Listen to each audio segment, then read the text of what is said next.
ओम शांति। धन्यवाद सविता बहन जी को कि उन्होंने मेरा परिचय अपनी निर्माणता से दिया है और मुझे निर्माण कहा है। मैं जब यहाँ आकर बैठी तो मुझे मालूम है कि आज 2 जगहों पर अन्य भी प्रोग्राम्स हैं, लेकिन जितने भी बैठे हैं, अगर वो सब सावधान होकर बैठेंगे तो लाभान्वित हो पाएंगे। क्योंकि मैं समझती हूँ कि जब नाश्ता कर लेता है मनुष्य, समझता उपमा भी बनी है, परोठे भी बड़ी अच्छी बनी है और आलू भी शायद साथ हो गए या कुछ और दही भी है, तो भगवान के घर में छोड़ा क्यों कुछ जाए, स्वीकार कर ही लिया जाए। क्योंकि रोज रोज तो प्रभु का घर का प्रसाद नहीं मिलता है, इसलिए बड़े प्यार से सब खाते हैं और खिलाने वाले भी बहुत खुश होते हैं कि भाई बहनों ने बड़े प्यार से खाया। और सचमुच उस प्यारे प्रभु के भंडारे का बना हुआ एक एक कणा भी भाग्यशाली आत्माओं को प्राप्त होता है। लेकिन भाग्य बनाने वाला भगवान ये जरूर कहता है कि ख्याल रखना, ऐसा ना खा लेना कि उसका नशा ही चढ़ जाए। ये मैं बात क्यों सुना रही हूं? मुझे यहां आते ही ऐसा प्रतीत हुआ कि बाबा इस समय यहां चक्कर लगाने के लिए जरूर आएंगे। क्यों चक्कर लगाने इस समय आएंगे? क्योंकि ये समय थोड़ा सुस्ती के प्रवाह का होता है। इसका मैं एग्जाम्पल देती हूं। कई बार हम सड़क पर जाते हैं तो किसी जगह पर कार की स्पीड 40 तक ही ले जानी उचित है, 40 से 60 स्पीड नहीं करनी चाहिए। लेकिन कई रास्ते ऐसे आते हैं, कितनी साफ सड़क मिलती है, ना कोई ट्रैफिक है, ना कोई पब्लिक ज्यादा है, तो मनुष्य समझता है यहां जरा स्पीड मार लो ताकि रास्ता जल्दी से कवर हो जाएगा। और पुलिस वालों को ये मालूम है कि ये जगह है जहां ये स्पीड करेंगे, तो वो वहां पर छिपकर भी एक साइड में होकर खड़े रहते हैं। और जो 40 से ज्यादा स्पीड पर जा रहे हैं या जो भी स्पीड वहां के लिए कही गई हो, अगर उससे ज्यादा स्पीड पर कोई जा रहे हैं तो उनका चालान होता है। तो उनको काफी सारे चालान उस जगह से मिल जाते हैं, मौका होता है। तो मैं ऐसा देख रही हूं कि ये समय ऐसा होता है जब बाबा राउंड करता है, और इस समय बाबा को बहुत सोए हुए बच्चे, सुस्त बच्चे मिल सकते हैं, लेकिन बाबा चालान नहीं करेगा। सोचिए, पिता है, वरदाता है, दुख हरता सुख करता है। उसे मालूम है कि इस समय मेरे बहुत ग्राहक मुझे मिलेंगे जिनको मैं अपनी शक्तियों के वरदान देकर सचेत करूंगा। इसलिए बाबा इस समय विशेष रूप से राउंड करते हैं और राउंड कर अपने बच्चों को देखते हैं। अगर कोई सुस्ती में है, आलस्य में है, तो बाबा उनको विशेष शक्ति देता है, बल देता है। अब आप कहेंगे तो हम जाग रहे हैं, सुस्ती वालों को बल दे गया। सुनाते सुनाते मुझे एक बार का बाबा का संदेश याद आ रहा है, क्योंकि पहले जब भोग लगता था तो संदेशी ट्रांस में जाती थी, सेवा केंद्रों पर भी, और ट्रांस में संदेश लाती थी। तो भोग 12 बजे ही लगता था कि भोजन का टाइम वही होता है, और 12 से 1-2 बज जाता था, उसमें नींद आने के चांसेस होते थे, सुस्ती आ सकती थी। तो एक बार संदेशी ने कहा कि बाबा ने भोग स्वीकार किया, और भोग स्वीकार करने के बाद जब मैं वापस आ रही थी तो बाबा ने मुझे संदेश दिया और संदेश में कहा कि बच्ची वापस जाना और जो मेरे बच्चे सुस्ती में बैठे होंगे या नींद में बैठे होंगे उनको विशेष याद प्यार देना। तो संदेशी तो सोच में पड़ गई कि जो जागृत और सचेत होकर बैठे हैं आज बाबा उनको याद प्यार भी नहीं दे रहा और कहता है जो सुस्ती में होकर, निद्रा में होकर, आलस्य में बैठे होंगे खास मेरा याद प्यार उन बच्चों को देना।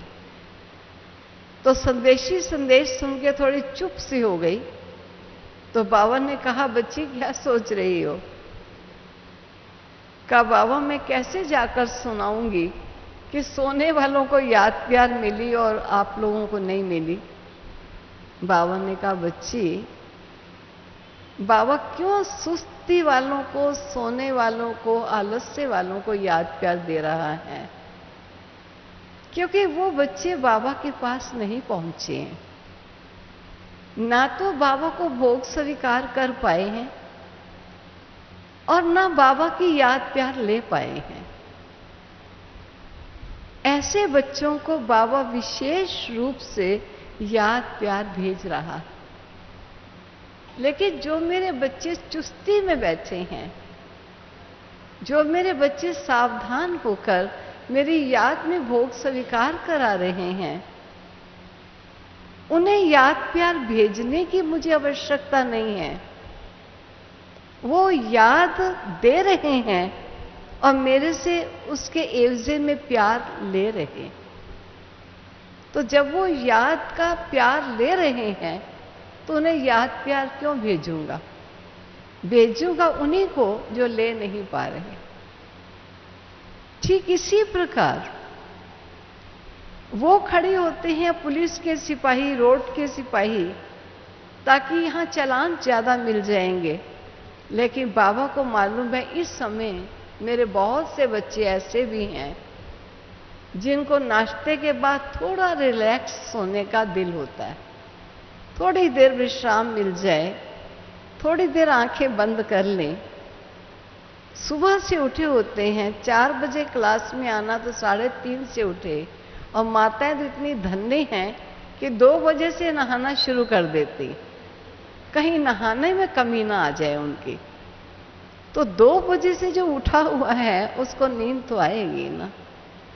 लेकिन बाबा ऐसे बच्चों पर भी दयालु है, विशेष रूप से राउंड करके आप बच्चों को वरदान और अपनी शक्तियां देकर सचेत अवश्य करेगा। ये मुझे विश्वास ही नहीं, 100% बाबा का ये अनुभव होता है। इसलिए आप सब भी अनुभव करना कि बाबा ने हमको सचेत किया। ख्याल रखना, ऐसा ना हो बाबा हिलाए और आप कहें क्या कर रहे हो, पीछे करो हाथ, डिस्टर्ब कर रहे हो, ऐसा ना कह देना। कहना धन्यवाद। भले उस समय आपने हाथ देखा तो किसी पड़ोसन का था, आपकी कुलीग का था जो साथ बैठी थी, उसका अचानक कोहनी लग गई या उसने अचानक पर्स रखा और वो आपको लग गया। लेकिन ख्याल रखना ये बाबा ने उससे कोहनी लगवाई या पर्स लगवाया और आपको जगाया। आप उस समय उससे नहीं कहना जरा ठीक से बैठो ना, मेरे को तुम्हारा पर्स लग गया, देखो तुम्हारी कोहनी लग गई। बाबा ने आपको सावधान कराया है, इस बात का ध्यान रखना है। अब बाबा हम बच्चों को कितने प्रकार से रियलाइज कराता है, ये भी रियलाइज कराना है ना। आत्मा को स्वयं की उन्नति का रियलाइजेशन होना चाहिए। जिस पर मैं जिस सेंटर में बिलोंग करती हूं, वो सेवा केंद्र कमला नगर कहलाता था, जो विश्व का प्रथम सेवा केंद्र खुला। और उस समय माउंट आबू से अपनी दादियां, कभी कोई दादी कभी कोई दादी वहां आते थे और वो वहां सेवाएं देते थे। परंतु उस समय माताओं ने बड़ा महान रोल अदा किया क्योंकि लोगों से दादियां परिचित नहीं थी। वो 14 वर्ष यज्ञ में रही। भाषा उनकी सिंधी भाषा थी।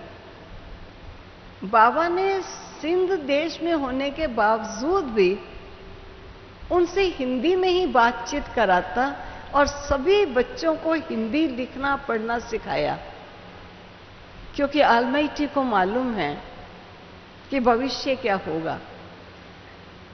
तो ऐसा नहीं थी कि वो हिंदी भाषा से अपरिचित थी, लेकिन फिर भी सिंधी बहन जब शुरू शुरू में हिंदी बोलती हैं तो थोड़े सिंधी के वर्ड्स उसमें आ ही जाते हैं।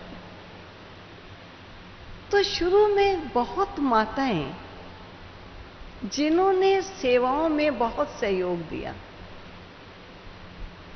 किसी मंदिर में जाना है, किसी गुरुद्वारे में जाना है, किसी सत्संग में जाना है, किसी कथा कीर्तन या किसी के घर में कहीं जाना है, तो माताएं वहां जाती थी और पहले जाकर वहां बैकग्राउंड बनाती थी कि हम आपसे मिलने के लिए किन को ला रहे हैं। इतना अच्छा ज्ञान सुनाती और लोगों को इतना परिचित करा देती, ज्ञान से कन्विंस कर देती। जब वहां दादियों को लेकर जाते तो सब लोग उनके स्वागत के लिए खड़े हो जाते थे, क्योंकि महान योगिन हमारे पास आ रही है। तो ये अपनी माताओं ने बहुत सुंदर रोल अदा किया।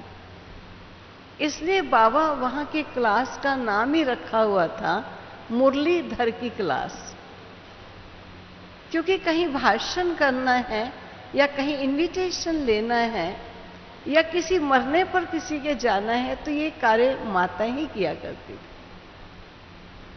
तो एक बार बाबा ने मुझे कहा कि बच्ची, बहुत समय से मुरलीधर बच्चों की कोई समाचार नहीं आया है।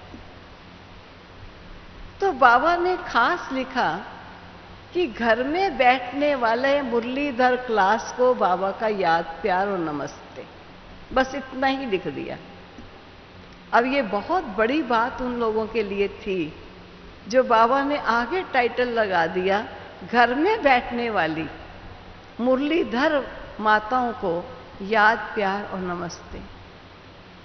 तो बाबा कहता था घर घर है, लेकिन जिनको मुरली चलानी आती है, ज्ञान सुनाना आता है, उनका सेवा का समाचार अवश्य आना चाहिए। क्यों बाबा सेवा कराना चाहते थे?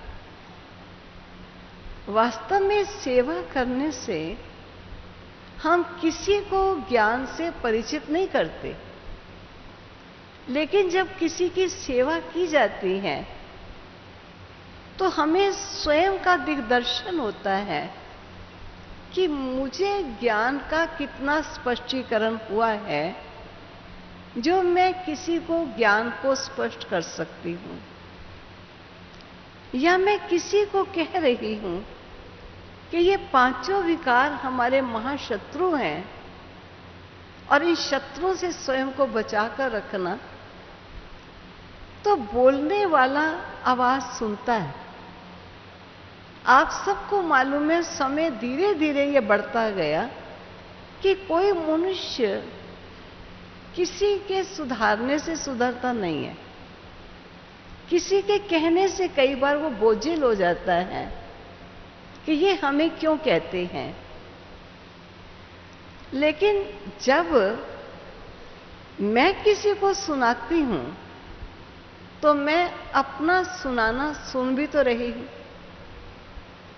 तो जब मैं स्वयं का सुनाना सुनती हूं तो मेरे अंदर परिवर्तन आना संभव हो सकता है, क्योंकि मैं किसी से नहीं बदल सकती, लेकिन स्वयं को स्वयं तो रियलाइज कर सकती हूं। चाहे मैं किसी को नहीं बताती, लेकिन मैं स्वयं को स्वयं तो जानती। इसलिए बाबा ने खास कहा हुआ है कि कई बच्चे ज्ञान सुनते हैं लेकिन ज्ञान सुनाते नहीं हैं। ज्ञान ना सुनाने के कारण उनको ज्ञान का रियलाइजेशन नहीं होता। वो ज्ञान उनके जीवन में कितना परिवर्तन ला रहा है, कितने ज्ञान से उन्होंने अनेकों को जगाया, लेकिन स्वयं जागकर जगाया कि कहीं कुक्कड़ ज्ञानी तो नहीं बन गए। बाबा शब्द कहता था कुक्कड़ ज्ञानी। जैसे मुर्गा बांग देता है और बांग देकर औरों को जगा देता है, और जगाने के बाद आप देखिए मुर्गा स्वयं जाके सो जाता है। तो बाबा बहुत बार कहते थे कि आप बच्चे जब किसी को ज्ञान सुनाओगे तो सुनाने से आपको अपनी आवाज सुनाई देगी और आप रियलाइज कर पाओगे कि मैं रियली ज्ञानी तो आत्मा हूं या मुर्गे की न्याय अन्यों को जगा के आप सो जाने वाला तो नहीं। कई बार बाबा कहते हैं, पंडित की कहानी सुना देते हैं कि जब पंडित जी ने कहा कि राम नाम नदी पार कर देता है, और जिसने सुना वे राम राम कहती हुई गंगा जी में चली जाती रोज, और रोज गंगा जी से राम राम करती आ जाती। और यही तो गाथा बाबा एग्जाम्पल देते हैं इसका वाणी में कि जब एक बार उन्होंने पंडित जी को देखा गंगा के किनारे खड़े हैं, तो माता जी ने पूछा, पंडित जी आपको कहाँ जाना है? कहा गंगा पार जाना है मुझे। कहा चलो मैं भी चल रही हूं। तो पंडित जी ने कहा कि अभी कहीं नैया नहीं आई, नौका आएगी तो हम चढ़ेंगे। तो उसने आश्चर्यचकित होकर पूछा कि पंडित जी नौका आएगी तब आप जाओगे? आपने तो हमको यही सुनाया था कि राम नाम गंगा पार कर देता है। मैं तो रोज राम जी का नाम लेती हूं और गंगा मैया से इधर जाती हूं और रोज आपकी कथा सुनने आ जाती हूं, और आप नाव की नौका के इंतजार में खड़े। तो आप सोचिए, पंडित जी को स्वाभाविक है झकझोरा तो होगा कि जिनको मैं सुनाता हूं वो सुनकर कितना लाभान्वित होते हैं, और मैं सुनाने वाला नौका के इंतजार में खड़ा हूं। ये उन्हें रियलाइज होता है कि मेरी कमी और मेरे श्रद्धालुओं की बढ़ोतरी कितनी ज्यादा हो रही है। ठीक इसी प्रकार बाबा भी हम बच्चों को आदेश देते हैं, ज्ञान सुनते हो, ज्ञान सुनकर ज्ञान सुनाना बहुत जरूरी है। वो किसी औरों को ज्ञान सुनाने के लिए नहीं, लेकिन ज्ञान सुनाने में भी आपकी निजी उन्नति। पंडित के न्याय ज्ञान नहीं सुनाना, सबकी अंगुली आप पर उठेगी कि हमको क्या कहते हैं और स्वयं क्या करते हैं। ख्याल रखना। इसलिए माताएं विशेष रूप से आमंत्रित हैं और अपने भाई भी देखने में आते हैं, बहुत खुशी की बात है। लेकिन बाबा विशेष रूप से ये बच्चों को आग्रह करते हैं कि मुरलीधर के बच्चे मुरलीधर होने चाहिए, तब उनको रियलाइज होगा रियली मैं क्या हूं और जिनको हम ज्ञान सुनाते वो क्या है। मैं आपको अपना निजी एक्सपीरियंस सुनाती हूं। मैं कई बार अपनी माताओं के मुख से जब कोई बात सुनती हूं, मुझे इतना उस समय उनका अनुभव सुनने का मन होता है, और मैं कई बार उन्हें कहती हूं आप अपना अनुभव लिखो, आपके अनुभव लोगों तक पहुंचे, कितने अच्छे एक्सपीरियंसेस आप करते हो। लेकिन मैं कई बार अपने से लगाकर देखती हूं कि मैं तो इस बात में कई बार अलबेली हो जाती हूं, और ये सुनने वाले इतना टेंशन देते हैं कि इतना इसका बल और फल ले रहे हैं। सचमुच प्यारे बाबा, ज्ञान सुनाना कितना जरूरी है, क्योंकि इससे हमें रियलाइज होता है। दूसरा क्या रियलाइज कर रहा है ये भी हमको रियलाइज कराता है। और कई बार हम रियलाइज नहीं करते और चलते चले जाते हैं ज्ञान में। ये वास्तव में चलना नहीं कहलाता है। जिसका मैं एक एग्जाम्पल कई बार देती हूं कि बाबा वो हमारा कंट्रोल रूम है, जिनसे हम सबका, जिनको डायरेक्शन मिलती है, श्रीमत मिलती है और हम उनकी श्रीमत के अनुकूल चलते हैं। तो इसका मैं एग्जाम्पल देती हूं कई बार कि जब मैं अभी से 26 वर्ष पूर्व रूस देश में गई तो उस समय वहां कम्युनिज्म था और कम्युनिस्ट गवर्नमेंट के अंडर कोई पब्लिक की प्रॉपर्टी नहीं होती है। हर जायदाद, हर चीज पर गवर्नमेंट का ही अधिकार होता है। हाँ, पब्लिक उसे इस्तेमाल कर सकती है जिसको जिस अनुसार चीज मिली है, लेकिन वो उसका मालिक नहीं हो सकती। चाहे दुकान थी, चाहे मकान है, चाहे टैक्सीज हैं, कुछ भी चीज है। अभी तो नक्शा पूरा बदल गया, लेकिन मैं उस समय की बात सुनाती हूं। तो जब हम टैक्सी लेते थे तो टैक्सी वाला अपने कंट्रोल रूम में इत्तला दे देता था, क्योंकि उसे कंट्रोल रूम से ऑर्डर मिलता था कि आप फलां जगह पर जाओ और पैसेंजर को वहां से लेना है। वो विशेष टैक्सीज गवर्नमेंट के अंडर वाली टैक्सीज थी। तो वो वहां पहुंचता, हमको लेता और कंट्रोल रूम में फोन कर देता था कि इस जगह से इतने बज के इतने मिनट पर मैं चला हूं और फलां जगह पर जा रहा हूं। अब कंट्रोल रूम को मालूम है मेरी टैक्सी किस रास्ते से और कहां गई। अगर अचानक उस टैक्सी का रास्ते में कहीं भी एक्सीडेंट हो जाता है तो कंट्रोल रूम को फौरन इत्तला मिल जाती है कि आपके टैक्सी या ड्राइवर का एक्सीडेंट हो गया, और उसी समय कंट्रोल रूम से उनकी सेफ्टी के जो भी साधन या जो भी प्रोसीजर आगे करना होता है वो उनको सब मिल जाते थे। टाइम नहीं लगता। जैसे भारतवर्ष में तो एक्सीडेंट हुआ, सुबह पड़ा है, शाम तक टैक्सी पड़ी, ऐसे हो जाता है कई बार, लेकिन वहां ऐसा नहीं होता। और उसके अलावा अगर मान लीजिए टैक्सी ने किसी तरफ जाना है और दूसरा पैसेंजर उसी रास्ते में जिसने टैक्सी चाहिए, तो कंट्रोल रूम उसको फोन कर देता है, इस पैसेंजर को छोड़कर इस नंबर मकान पर इस एरिया में आप दूसरे पैसेंजर को इतने बज के इतने मिनट पर ले लेना। तो जल्दी जल्दी चलता है ताकि इतने बज के इतने मिनट पर मुझे दूसरे पैसेंजर को वहां से लेना है।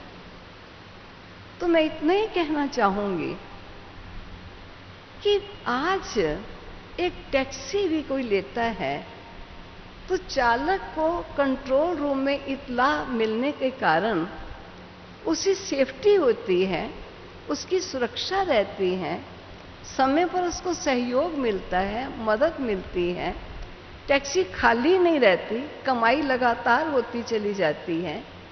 एक पैसेंजर उतरता है, दूसरा पैसेंजर चढ़ जाता है। ठीक बाबा भी हम बच्चों को कहता है, बच्चे अगर तुम ये समझ लो कि हमारा बाबा हमारा कंट्रोल रूम है, आप घर से निकले हो, चाहे सेवा केंद्र पर निकले या किसी अन्य स्थल पर जाने के लिए निकले, 2 सेकंड बाबा को इत्तला तो दे दो कि बाबा आज ये आवश्यकता है, यहां पर आज जरूरी जाना है और मैं आज जा रहा या जा रही हूं, इतने बजकर इतने मिनट हो गए हैं और मैं समझती हूं कि इसमें मुझे आधा घंटा ट्रैफिक ज़्यादा ना हुआ तो आधा घंटा लगेगा, क्योंकि वो साइड में मैं जा रही हूँ, उस साइड में ट्रैफिक जरा ज़्यादा होता है, लेकिन मुझे दूसरी सखी को दूसरी साइड से पकड़ना है, लेना है साथ, इसलिए उधर से ही जाऊंगी। बता दीजिए ना बाबा को क्या जाता है। सोचिए, इतने सर्वशक्तिवान दाता को मैंने बता दिया। जो हम कहते हैं बाबा मेरा साथी है, मैं साक्षी हूं, तो ये साथी को साथ रखना और साक्षी बनकर के अपने कर्म करना, ये हमको स्वाभाविक हो जाएगा। ये रियलाइज होगा हमको कि सचमुच मैंने साथी का साथ कितना लिया। और फिर हम ये भी कहते हैं कि बाबा तो मेरा रक्षक है।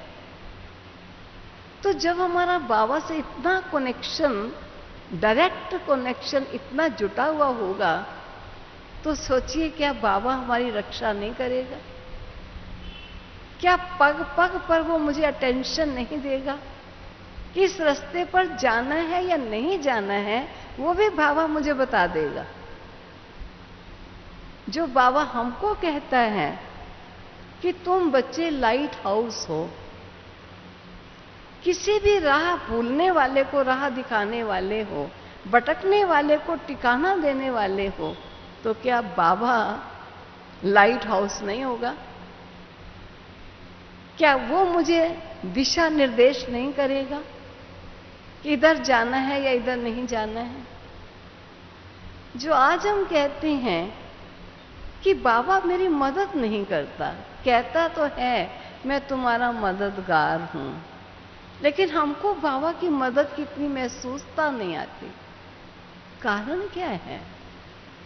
जब उस कंट्रोल रूम से हमारा कनेक्शन ही नहीं है, हमारा उन्हें सब बातों की सूचना देने का कोई प्लान ही नहीं है, तो वो हमारी रक्षा के लिए कैसे पहुंचे? वो हमें दिशा निर्देश कैसे दे कि इधर जाना या इधर नहीं जाना? कभी कभी ऐसा होगा, अगर आप बाबा के संबंध में चल रहे हो और आप जा रहे थे सीधे, लेकिन अचानक ऐसा लगा आज इधर से जाके देखें, और आप उधर से चले गए।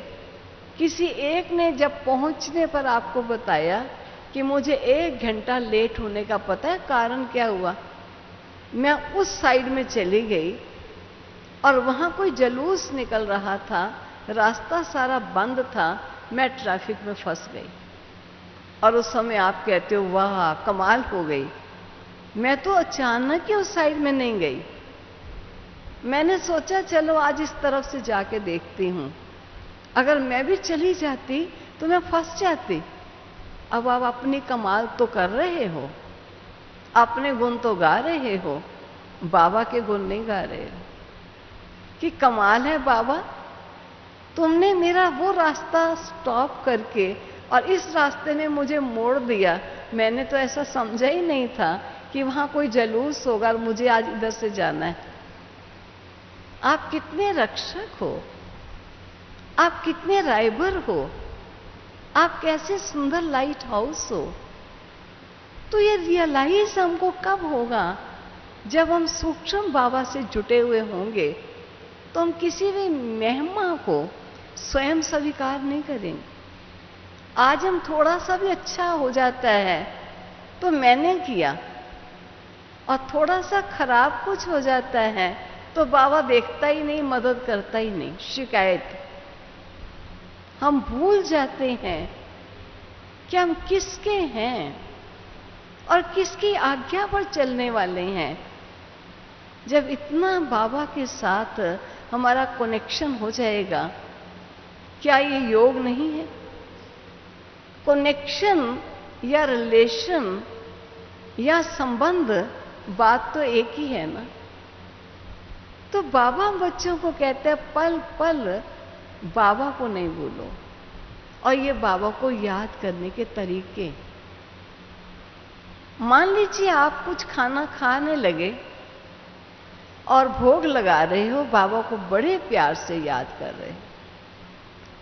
अभी भोग ही लगाया किसी ने आपको बुलाया, जल्दी इधर आओ, जल्दी इधर आओ, आप चले गए और आपकी भोग की थाली वहीं रह गई। आप कहते देखो मैंने इतने प्यार से आज बनाया, इतना अच्छा भोग लगाया और मैं बाबा के इतने प्यार की चीज को खा ही नहीं पाई हूं। इतना मुझे बुला लिया, जरूरी आज ही वहां जाना था? कल भी तो जा सकते थे, आपने मुझे क्यों बुला लिया? लेकिन अचानक कोई ऐसा बाबा का बच्चा आज आपके पास आना था, किसी प्रकार भी कोई कारण बनना था कि उसको थोड़ा सा ब्रह्मा भोजन खा के यहां से निकलना था, और वो आप वाली थाली बची पड़ी थी, बाकी सारा भोजन खत्म हो चुका था। आपके उस भोजन से किसी जरूरतमंद की आपसे ज्यादा आवश्यकता की पूर्ति होनी थी, इसलिए आपको वहां से उठाया गया और वो भोजन किसी को स्वीकार कराया गया। अगर अंदर ये भावना आ जाए, अवश्य ये भोजन शायद किसी आत्मा की सेवा के लिए बच गया होगा, या कोई विशेष बाबा मुझे आज इस भोजन को स्वीकार, क्योंकि मैं इसको खा रही थी बड़े स्वाद के वशीभूत। ये इंद्रियों की लोलुपता होती है। बाबा ने मुझे बचा लिया कि तू स्वाद के वशीभूत खा रही है, मेरे याद के वशीभूत होकर नहीं खा रही थी। तो धन्य है बाबा, मैं इतने प्यार से बनाया, इतने स्वाद से बनाया, लेकिन आपने मुझे खाने ही नहीं दिया। बाबा मैं तो सचमुच इंद्रियों की गुलाम हो गई थी, लेकिन आपने मुझे मदद करके इस इंद्रियों की गुलामी से ऊपर उठा दिया। बाबा मैं कितना ना धन्यवाद करूं आपका। हम उस समय भूल जाते हैं, बस बार बार कहेंगे मैंने बड़े प्यार से बनाया, मैंने बड़े स्वाद से बनाया, मैंने अपनी रुचि से बनाया, बड़े समय के बाद बनाया, तुमने बुला लिया। अरे अभी बुलाना था, पीछे बुला लेते। लेकिन कोई राज होगा, कोई कारण होगा जिसको बाबा हम बच्चों को कहता है कि बच्चे जब कोई बात हो जाती है तो फुल स्टॉप लगाना सीखो। और हमारी दादी जी ने बहुत सुंदर बाबा के ज्ञान के मंथन करके कहा, क्योंकि ये बाबा के ही बोल थे, तो उन्होंने कहा फुल स्टॉप भी क्यों लगाएं, ये तो लिपट गया ना, खत्म हुआ। फुल स्टॉप लगाने के बाद फिर देखते अब अगली लाइन क्या है, लेकिन तो खत्म हुआ। कल्प बाद जो हो गया वो रिपीट होगा। इसलिए कोई बात हो जाती है तो हम उसका चिंतन बहुत करते हैं।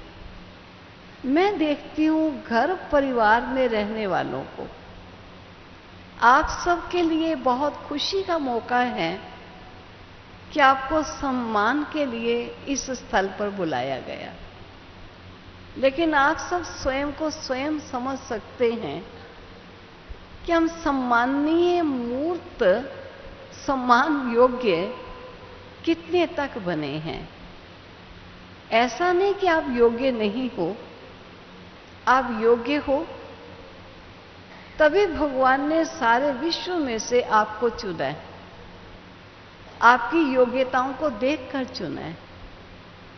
लेकिन अपनी योग्यताओं को कोशिश करके पहचानना चाहिए, और पहचान कर अपनी योग्यताओं को सेवा में लगाने के लिए सदा सेवा पर उपस्थित होना चाहिए। जो बाबा हम बच्चों को कहते हैं अपना चार्ट लिखो, चार्ट लिखो, इसका तात्पर्य ये नहीं है कि मैं अपनी कमी और कमजोरियां लिखूं। चार्ट लिखने से हमारा तात्पर्य जहां अपनी कमियों को चेक करना है, वहां अपनी विशेषताओं का भी ध्यान देना है।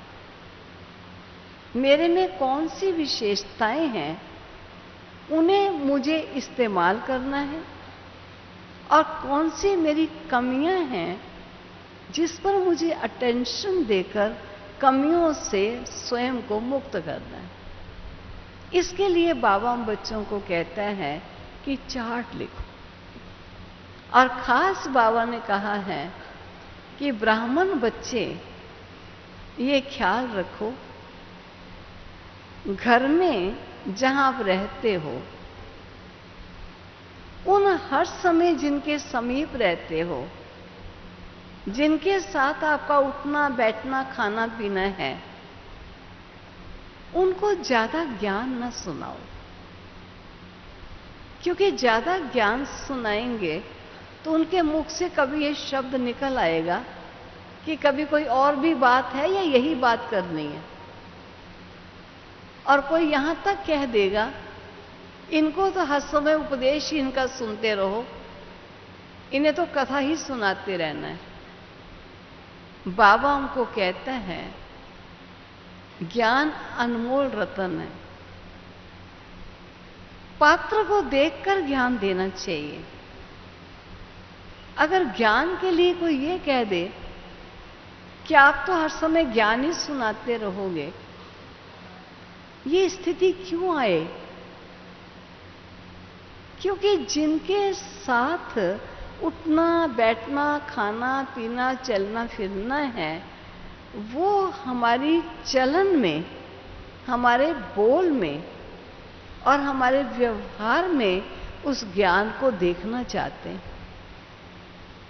और अगर वो ज्ञान उन्हें हमारी बोल चलन व्यवहार में दिखाई देता है तो उसे ज्यादा सुनाने की आवश्यकता नहीं रहती। वो स्वतः ही हमारे जीवन के एग्जाम्पल को देख करके समझ जाते हैं। और ज्ञान सुनाने की आवश्यकता उनको पड़ती है जिनके साथ हमारा ज्यादा उठना बैठना चलना फिरना खाना पीना नहीं है, वो हमारे जीवन से कोई परिचित नहीं रहते हैं।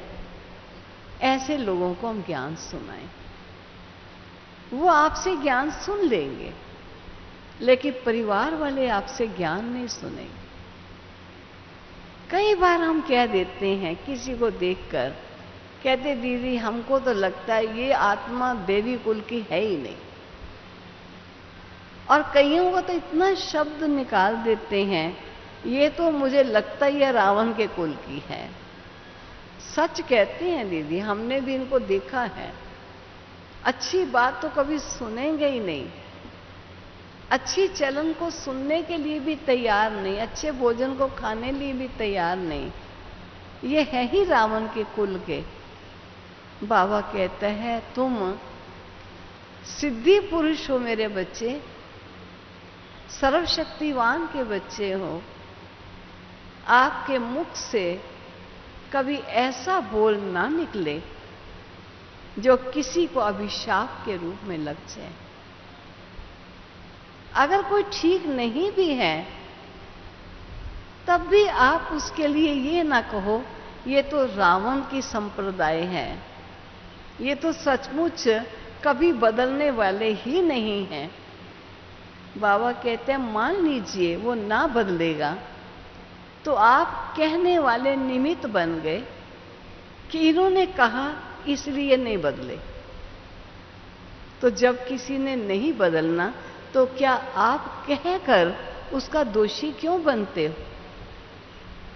और अगर उसने बनना ही है तो आप कहकर अपनी जीभा को गंदा क्यों करते हो? बाबा हम बच्चों को कहते हैं, बच्चे रियलाइज नहीं करते। ज्ञान उनके पास बहुत आ गया है, लेकिन ये समय है रियलाइज करने का कि हमारा बोल किसी को सुख देता है या किसी को दुख तो नहीं देता है। कहते नहीं, उनको कुछ भी कह दो उनको कोई असर नहीं होता है। सामने तो असर नहीं हुआ, लेकिन उसका असर आत्मा को अंदर होता है, उसका असर जाएगा नहीं। अच्छी चीज का असर भी होता है तो बुरी चीज का असर भी होता है। कोई असर फौरन होता है, कोई असर टाइम लगकर होता है। इसलिए घर परिवार में रहने वालों के ऊपर बहुत बड़ी ड्यूटी है, बहुत बड़ी जिम्मेवारियां हैं। उनको अपने बोल पर अटेंशन, अपने व्यवहार पर अटेंशन, अपने आचार विचार पर अटेंशन, ये सब उन्हें ध्यान रखना पड़ता है। कई बार कह देते हैं कि दीदी जब कोई वातावरण ही ऐसा बना दे तो बताओ क्या करें। जब कोई ऐसा बोल बोलता है या ऐसा व्यवहार करता है तो मन बड़ा खिन्न होता है और परेशानी आती है कि ये ऐसा क्यों करते, इनका बोल ऐसा क्यों निकलता है। उस समय हम रियलाइज करें कि क्या मुझे बाबा के ज्ञान की पूर्ण स्मृति है। बाबा ने हमको कहा अगर कोई इंसान नहीं बदलता या सही कर्म या सही व्यवहार जो एक पारिवारिक नाते के अंदर बनता है वैसा नहीं करता तो आप दुखी और परेशान होकर, उत्साहहीन होकर, निराश होकर शब्द न बोलिए कि ऐसा ही कब ठीक होंगे, ये तो ठीक होते ही नहीं है। बाबा ने हमको कहा है तू किसको ठीक कर सकता है, जरा बता तो सही। तो अपने कोई ठीक नहीं कर पाता और दूसरों को ठीक करने का ठेका उठा लेता है और फिर परेशान होता है। ठीक है, किसी को सन्मार्ग दर्शाना ये आपका फर्ज बनता है, लेकिन अपनी स्थिति को श्रेष्ठ बनाए रखकर किसी को सही दिशा निर्देश करना ये उचित है। लेकिन अपनी मनोस्थिति को स्पॉइल करके, परेशान करके, अशांत करके किसी को कहें ऐसा क्यों करते, ऐसा नहीं करना चाहिए, ऐसा करना चाहिए, तो क्या वो बोल किसी को असर करेंगे। तो बाबा बच्चों को कहते हैं बच्चे रियलाइज करो, आपने उचित बोला, अनुचित नहीं बोला। लेकिन उचित बोल भी किसी को उचित नहीं लगा, उसे आपका बोल भी अनुचित प्रतीत हुआ। कारण क्या हुआ? तेरी निज की स्थिति उचित नहीं थी। तुझे अंदर से वो महसूसता हो रही थी कि ऐसा क्यों करते हैं, या ऐसा नहीं होना चाहिए।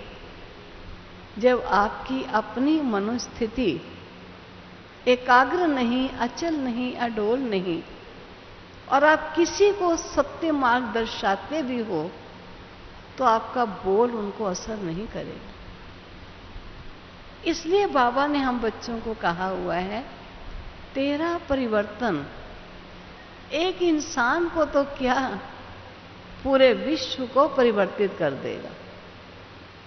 जब ईश्वर के ये बोल कि तेरा परिवर्तन विश्व को परिवर्तन कर देगा, तो क्या मेरा बोल मेरे घर परिवार को, मेरे से संबंध रखने वाले व्यक्तियों और प्राणियों को परिवर्तित नहीं कर सकेंगे। लेकिन कई बार हमारा अटेंशन औरों पर ज्यादा होने के कारण निज से अटेंशन थोड़ा चूक जाता है, जिस कारण हमें काम ज्यादा करना पड़ता है और सफलता कम मिलती। और बाबा बच्चों को कहते हैं रियलाइज करो, आपने कोई चीज ली लेकिन आपने उसका दाम ज्यादा दिया, लेकिन चीज सस्ती सी ले ली, हल्की सी ले ली, तो ये आपकी खरीदारी करना राइट नहीं। आपने दाम कम दिया और चीज बड़ी बढ़िया ले ली, कहते भी इनको बड़ी सुंदर खरीदारी करनी आती है, पैसे कम खर्चते हैं लेकिन चीज बड़ी बढ़िया लेते हैं। ठीक इसी प्रकार हमारी शक्ति, हमारे संकल्प ये कम से कम लगे और ज्यादा से ज्यादा लाभान्वित हम कर सकें, ये हमारा बिजनेस है, ये हमारा धंधा है। अगर धंधे में समय, संकल्प, स्वास्थ्य ये सब ज्यादा से ज्यादा लग गया और फिर थोड़ी सी प्राप्ति हो भी गई तो हम समझते हो गई प्राप्ति, लेकिन आपका लगा कितना, जरा उसका हिसाब तो निकालो। आपने केवल प्राप्ति को देख लिया लेकिन उस प्राप्ति के पीछे आपको दाम कितना देना पड़ा, ये ध्यान दिया है? तो बाबा बच्चों को हर चीज एक एक बात को रियलाइज करने के लिए कहते हैं। आप रियलाइज करो, रियली जो आप कह रहे हो, कर रहे हो, क्या ये राइट है, ये उचित है? जिस पर मैं एक एग्जाम्पल आपको बाबा का देती हूं कि बाबा के पास एक माता थी। ये मैंने एक्सपीरियंसेस मधुबन में सुने थे, पांडव भवन में। उन भाइयों ने अनुभव सुनाए जिनकी कहानियां मैं सुना रही हूं। मैं एक दो ही कहानी सुनाऊंगी। तो एक माता ने, जो अपने बच्चे से बड़ी परेशान थी, कहती है स्कूल भेजती हूं, पता नहीं किस रास्ते से स्कूल से निकल जाता है, और जब देखो इधर से उधर, उधर से उधर घूमता है, चैन से घर बैठता नहीं। मैं इस बच्चे से बहुत तंग आ गई। तो बाबा को आकर ऐसा कहा, मैं उस समय की बात सुनाती हूं, साकार बाबा को, बाबा मैं इस बच्चे से बहुत तंग आ गई हूं, मैं नहीं पाल सकती। मैंने इस पर हर प्रकार की कोशिशें की, लेकिन सब कोशिशें मेरी निरर्थक हो गई। इसलिए बाबा मुझे बताओ मैं इस बच्चे के लिए क्या करूं? तब बाबा ने कहा, बच्ची ये बच्चा तुम बाबा को दे दो। कहा बाबा मुझे तो दुनिया का जहां मिल गया, अगर आप मेरा बच्चा संभाल लो तो, और क्या मुझे चाहिए, भगवान संभाल ले। बाबा ने देखा कि हर बच्चे की अपनी विशेषता होती। अगर एक मां एक बच्चे के साथ दूसरे बच्चे का मिलान करती है, और वो बच्चा कहीं पूर्व से कोई संस्कारों को लेकर आया होता है, और वो उन संस्कारों में इतना मजबूत है और इतना मजबूर है कि कितनों के समझाने पर भी उसको कोई इफेक्ट नहीं होता,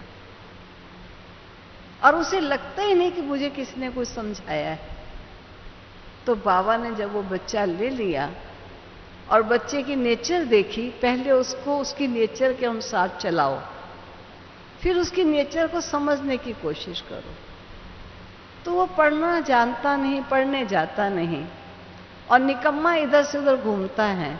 तो बाबा ने उसको यहाँ आया, बाबा ने कहा बच्चे, बाबा के पास बहुत गायें हैं, छोटी छोटी जंगली गायें, छोटी छोटी होती थी, आधा किलो दूध देती थी, 3 पाव से ज्यादा दूध गाय नहीं देती थी। तो ये गैयां हैं, इनको चराने के लिए बाबा को गवाला ढूंढना था। तुम इन गैयाओं को चराओगे बच्चे? क्योंकि उसने पढ़ना तो है नहीं, इधर से इधर घूमना है। बड़ा खुश, बाबा गैया तो मैं चराऊंगा। और ऐसी सुंदर गैया चरा के आता था। वो सुबह जाता था, दोपहर शाम को, दोपहर गया तो शाम को वापस घर आया, और गैयों को घास खिला के, गैयों को चरा के ले आता, और बड़ा खुश। बाबा ने देखा कि इस बच्चे से जो सेवा ली जाए वो इसके संस्कारों के अनुकूल होनी चाहिए, तब यह बच्चा वो सेवाएं कर सकता है। अगर इस बच्चे को भी दूसरे बच्चे से मिलान करके चलाएंगे तो नहीं चलेंगे। आज आप देखिए यज्ञ में सभी बाबा के समर्पित बच्चे हैं। कोई बच्चों का इंटरेस्ट है, किचन संभालते हैं, जरा दूसरा को संभाल के दिखाए तो सही। आज हमको कहा जाए एक दिन आप किचन में फलां भाई की ड्यूटी आप करना, हम कहेंगे नहीं भाई हमें तो नहीं हो सकता, मुश्किल काम है ये। अब वो ड्यूटी संभालते हैं, उनकी जो विशेषता है उस विशेषता से बाबा ने उनको यूज किया हुआ। कोई की विशेषता है कि जितनी शॉपिंग करनी है, बाजार की परचेजिंग करनी है, वो बड़ी अच्छी परचेजिंग करके आते हैं, माल बढ़िया लाते हैं, पैसा कम देते हैं। तो बाबा ने हर बात को रियलाइज करने की कोशिश की, किस बच्चे से कौन सा काम कराया जाए और किस ड्यूटी पर इसको कैसे लगाया जाए जिससे ईश्वर का भी बना रहे, अपनी साधना में भी चल सके और व्यर्थ का टाइम वेस्ट ना करके अपने समय स्वास्थ्य को ईश्वर की सेवा में लगा सके। तो बाबा ने ऐसे बहुत से बच्चों को इस प्रकार की सेवाओं में लगा करके अपना बना लिया। तो मैं देखती हूँ कि घर परिवार में रियली आज के समय में सहज नहीं है परिवारों को चलाना। हम देखते हैं कि हमारे माता पिता ने जैसे हमको चलाया और अपने पश्चात अपने भाई बहनों को देखते वो जैसे अपने बच्चों को चलाते हैं और आगे उनके बच्चों को देखते हैं जैसे वो चलाते हैं, ये संभव नहीं रहा। लेकिन बाबा ने इतना सुंदर बताया कि अब तुम थको नहीं, तुम केवल अपना परिवर्तन करते जाओ। जितना तुम्हारा परिवर्तन होता चला जाएगा, तुम्हें सर्व का परिवर्तन स्वतः ही होता प्रतीत होगा। और परिवर्तन सबने एक जैसा नहीं करना, हर एक का परिवर्तन अपना अपना फिक्स। सभी कर्मातीत अवस्था को प्राप्त होंगे, लेकिन सबकी कर्मातीत अवस्था तो अपने अनुकूल है ना। सबकी एक ही जैसी तो कर्मातीत नहीं होगी। ठीक इसी प्रकार जो सब पुरुषार्थ कर रहे हैं, सब अपने अपने अनुकूल अपना अपना स्टेटस लेते जाएंगे, लेकिन हम अपनी कोशिश करें अवस्था बनाए।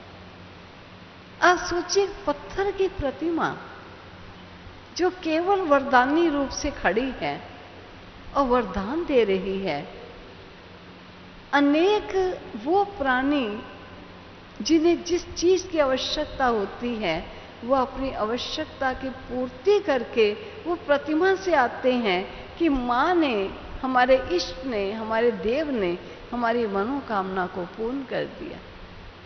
बाबा कहते तू तो चैतन्य है, तू चैतन्य देव समान यहां बनेगा। भविष्य तो प्रारब्ध है तेरी, इस समय तुझे पुरुषार्थ करना है। बिन संस्कारों में रहते हुए भी अपने संस्कार को दिव्य बनाकर रखना। सामने वाला बोल ऐसा बोलता है जो उचित नहीं है, लेकिन तुझे अपनी स्थिति को उचित बनाकर उस अनुचित का मुकाबला करना, ये मेहनत है तेरी। लेकिन ये मेहनत तेरे स्वरूप को देवी स्वरूप बनाएगी, जो सर्व की मुरादें और इच्छाओं को पूर्ण कर पाएगी। इसलिए ये टाइम है, स्वयं को रियलाइज करें, ज्ञान को रियलाइज करें, प्यारे बाबा के आशीर्वादें और सहयोग को रियलाइज करें और अपने जीवन को उत्तम बनाते चले जाएं। ओम शांति। अभी थोड़ी देर के लिए जो भी हमने सुना है, हम थोड़ा चिंतन करते करते चित्त को सब तरफ से हटाने की कोशिश करेंगे और एक प्यारे बाबा में लगाने के लिए दक्षित हो जाएंगे। तो मैं सबसे पहले तो आपके चित्त को हटाने के लिए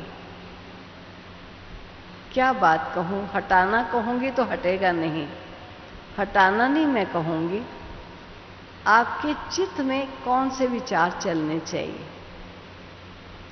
तो भी एक ही विचार चलाइए कि मैं आत्मा प्यारे बाबा का चुना हुआ सारे विश्व से अनमोल रतन हूं।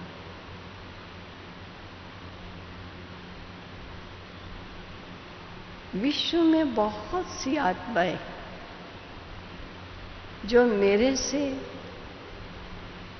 ज्यादा धनवान, ज्यादा शिक्षित, ज्यादा पदानुशील, ज्यादा श्रेष्ठ देखने में आए, लेकिन मुझे मेरे प्यारे बाबा ने नई सृष्टि की रचना के लिए विशेष चुना है। सचमुच कमाल है। मैं बाबा की विशेष आत्मा हूँ। सारा विश्व कोई खोज कर देख कर आए, मेरे जैसा दूसरा सारे विश्व में नहीं कोई मिलेगा।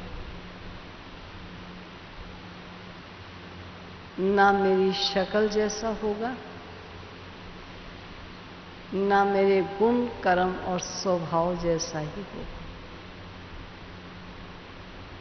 संपूर्ण मिलान किसी एक अन्य आत्मा का भी मेरे से नहीं हो सकता। मैं ऐसी विश्व की विशेष आत्मा हूँ।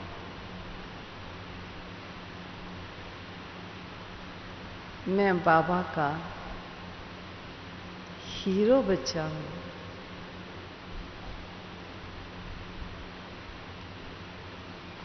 जो सतयुगी नए संसार की रचना के लिए न केवल स्वयं को तैयार कर रहा हूँ, लेकिन अपने संपर्क और संबंध वाली आत्माओं को भी नई सृष्टि की रचना के लिए तैयार कर रहा है। चाहे मैं बोलता नहीं हूं,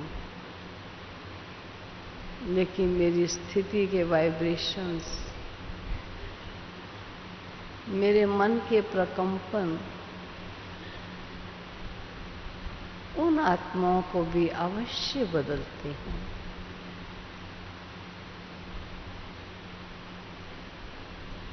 प्यारे बाबा, मैंने कभी नहीं समझा था कि मैं आपकी ऐसी विशेष आत्मा हूं जिनको आपने चुना है। आपकी चॉइस कभी गलत नहीं हो सकती, ये मुझे संपूर्ण निश्चय है। एक आप विलक्षण हो, न्यारे हो, एक मैं न्यारा हूं। आप और हम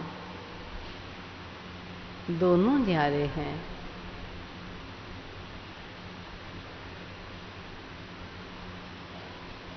केवल मेरा आपसे ही मेल हो सकता है, संपूर्ण मेल, और किसी अन्य व्यक्ति विशेष से मैं आत्मा मिलान नहीं खा सकती हूँ। हर एक भिन्न भिन्न है, लेकिन मेरे प्यारे बाबा, मुझे पता चल गया कि मेरा स्वरूप भी आपके स्वरूप के समान है। आप दिव्य प्रकाश हो, चमकती हुई एक दिव्य ज्योति हो। मैं भी आपका पुत्र, आपका विशेष रतन, ज्योतिर्मय बिंदु स्वरूप हूँ। मैं ज्योति देश की वासी आत्मा हूँ।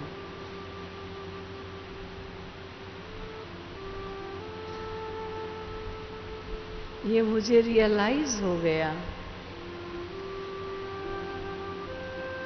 मैं इस देश के किसी व्यक्ति से संबंध रखने वाली व्यक्ति के समान नहीं हूँ।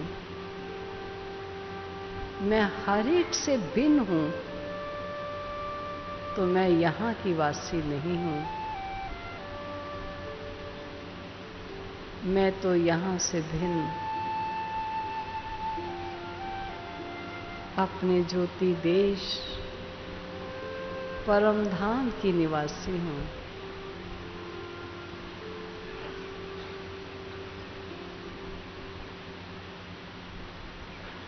शांति दाता की संतान, अति शांत स्वरूप हूँ।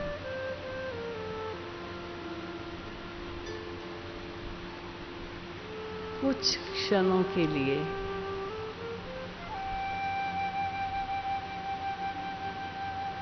ईश्वर की समानता के स्वरूप को सन्मुख लाइए। जैसे मेरे बाबा ज्योति बिंदु हैं,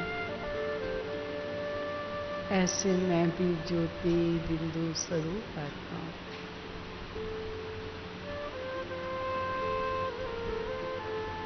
जैसे मेरे बाबा ज्योति देश के वासी हैं,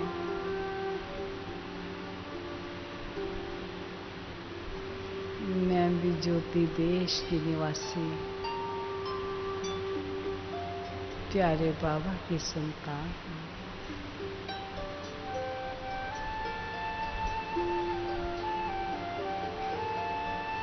मैं उसी धाम से इस धरा पर केवल मात्र खेलने के लिए आई हूँ। मेरा घर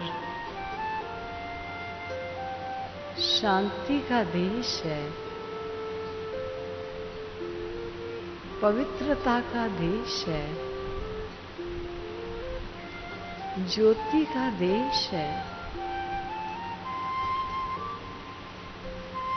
ऐसे देश की निवासी में आत्मा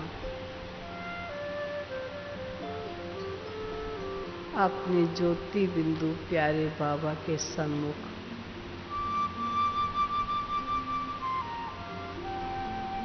शांति देश में विराजमान हूँ।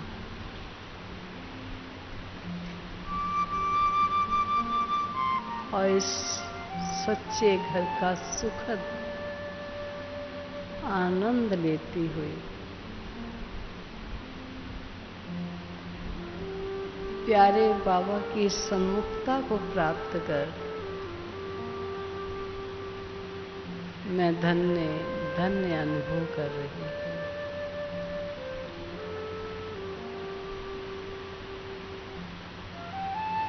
ऐसे शांति देश से शांति दाता प्यारे पिता से मैं आत्मा कभी बिछुड़ नहीं सकती।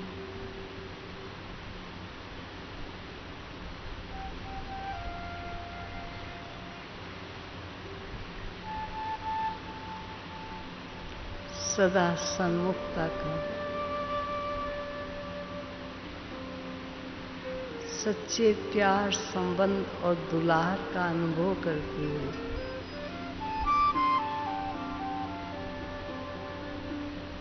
अपने बाबा के सम्मुख विराजमान हूँ, जो मुझे अपनी सर्व शक्तियों से भरपूर कर रही हैं।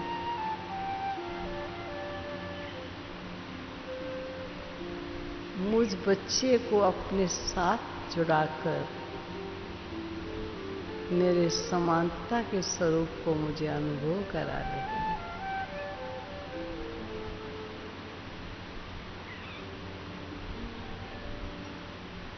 मेरे प्यारे बाबा, कितना सुंदर यहाँ नजारा है। चारों तरफ चमकते हुए सितारे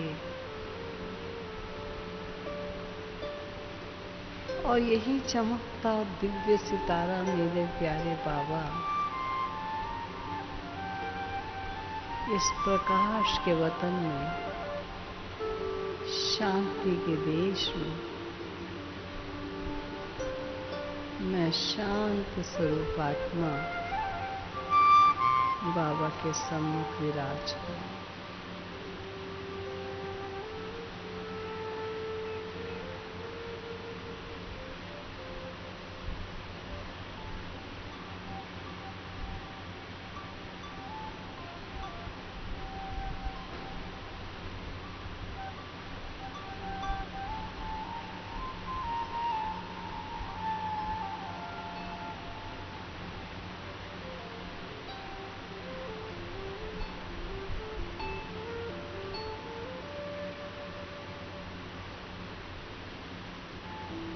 प्यारे बाबा, मैंने रियलाइज किया है कि मैं कभी किसी से स्वयं को कंपेयर नहीं करूंगी।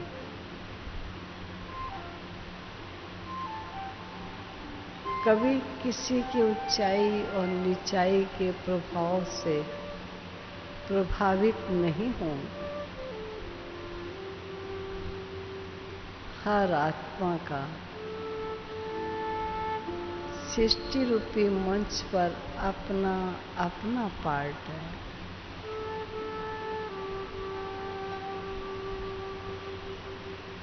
मैं किसी को परिवर्तित करने के लिए अपने मूल स्वभाव को कभी नहीं विस्मृत होंगी। शांत रहकर, आनंदमय स्थिति में रहकर,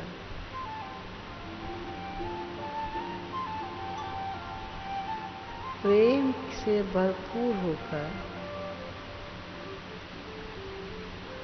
मैं किसी आत्मा के परिवर्तन की मंगल कामना करूं। मधुर बोल बोलूंगी, लेकिन कभी स्वयं के स्वरूप को विस्मृत नहीं है।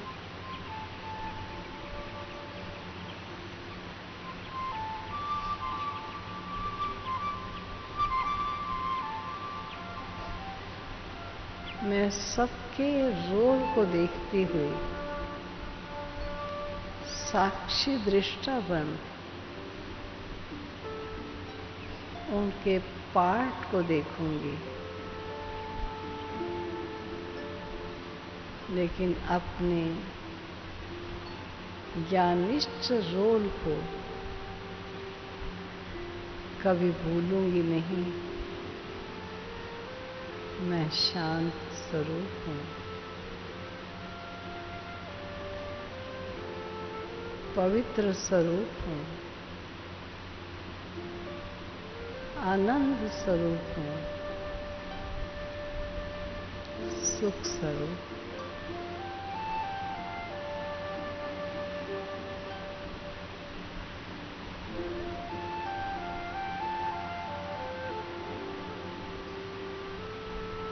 बाबा, मुझे रियलाइज हो गया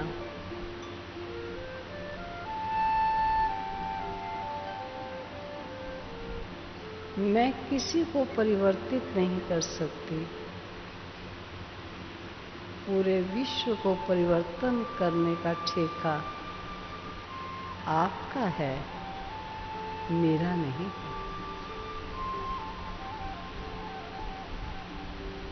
मुझे तो केवल अपने परिवर्तन की जिम्मेवारी लेकर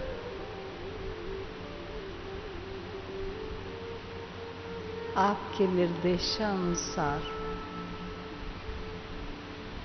अपना परिवर्तन करना है।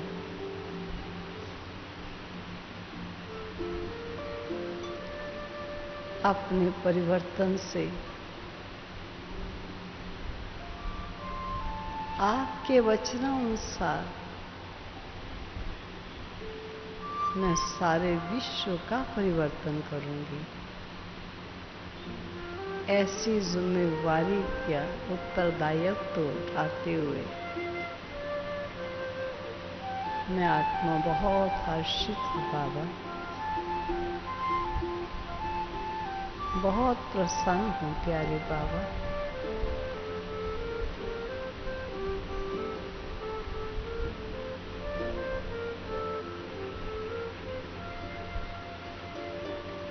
मैं इस खेल में खेलने के लिए आई थी, लेकिन भूलकर खेल में दुखी और परेशान होने लग गई थी बाबा। आज मुझे रियलाइज हो रहा है विभिन्न दृश्य मेरे खेलने के लिए हैं। कुछ मुझे सिखाते हैं, कुछ मुझे पढ़ाते हैं, कुछ मुझे आगे करने का संदेश देते हैं। मैं किसी भी परिस्थिति से कभी भी निराश,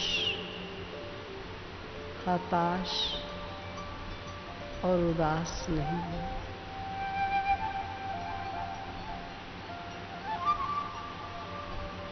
ऐसे रियलाइज करते करते प्यारे बाबा की अनमोल याद में,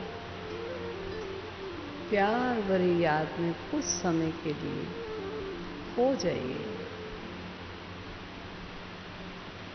दाता आपको अपनी प्यार की भुजाओं में अपने में समा लेंगे और समानता का अनुभव कर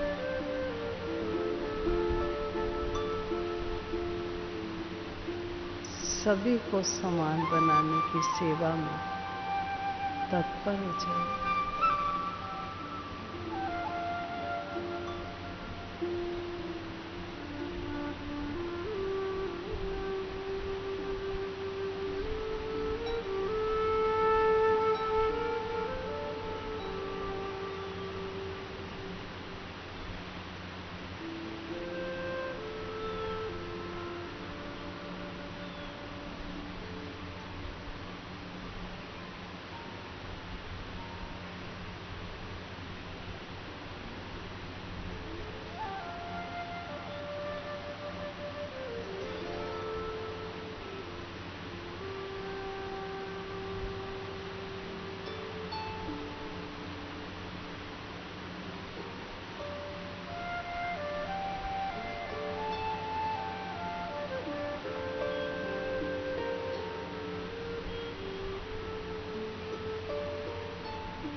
गीत चल रहा है।